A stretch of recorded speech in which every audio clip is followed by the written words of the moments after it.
Siang itu tampak biasa. Limbuk pergi ke salon dengan langkah ringan.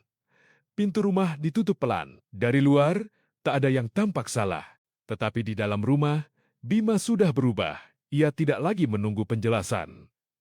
Ia memegang kunci cadangan kecil, dan keputusan di tangannya jauh lebih berat. Pintu kamar itu terbuka pelan.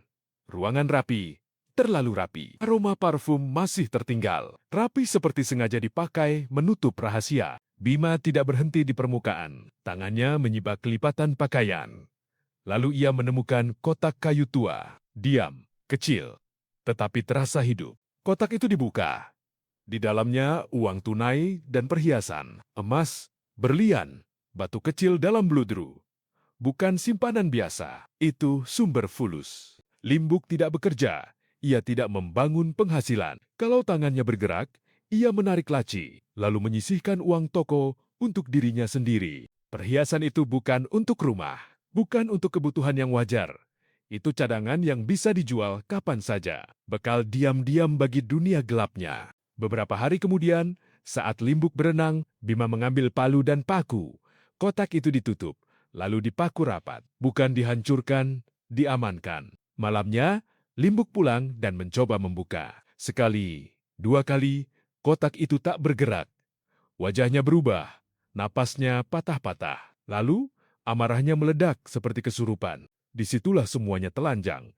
Kalau itu hanya simpanan biasa, Limbuk tidak akan meledak sehebat itu. Tetapi yang diputus bukan sekadar akses, yang ditutup bukan sekadar kotak. Yang disentuh Bima adalah jalur gelap, yang selama ini diam-diam memberi napas pada pengkhianatan itu sendiri. Bima tidak sedang bertindak kejam. Ia sedang menyelamatkan rumahnya dari tangan istri biadab, yang diam-diam mengubah uang toko menjadi bekal pengkhianatan. Ia tahu, selama perhiasan itu bebas, selama simpanan itu bisa dijual kapan saja, maka selingkuh itu akan selalu punya napas, dan gembel akan terus mendapat oksigen dari Limbuk. Padahal, Bima tidak pernah mengekang untuk kebutuhan yang wajar. Ia tidak pernah pelit pada rumah, pada anak, atau pada keperluan yang pantas. Tetapi yang disembunyikan Limbuk bukan kebutuhan. Yang disembunyikan adalah jalur rahasia untuk menggerogoti rumahnya sendiri. Sedikit demi sedikit,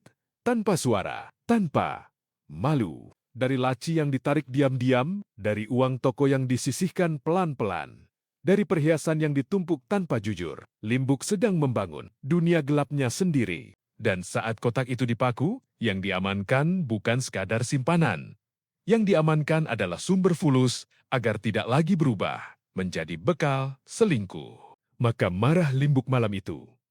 Bukan marah karena kotak kayu, itu marah karena takut kehilangan jalur.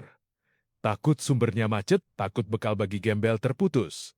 Takut perselingkuhan itu kehabisan darah. Disitulah semuanya telanjang. Limbuk bukan hanya istri pengkhianat. Ia juga tangan gelap yang menghancurkan rumahnya sendiri. Dari dalam